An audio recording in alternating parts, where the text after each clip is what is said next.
خانم سلام. سلام. خانم عکس این وسیله رو حدس بزن، یه تومن به جایزه میدم. داداش لطفا شما دخالت نکن. داداش ایربکس ماشین.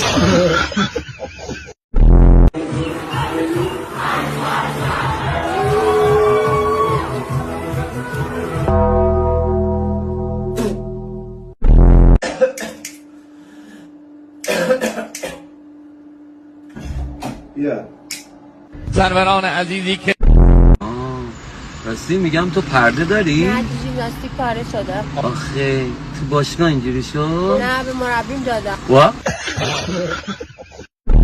بچه‌ها سلام وقتتون بخیر. من رپر خیابونی ام. 3 تا کلمه بگید که من باهاش رپ کنم. دیوار، گلدون، دوسته. او یس او دیوار گلدون لوستر.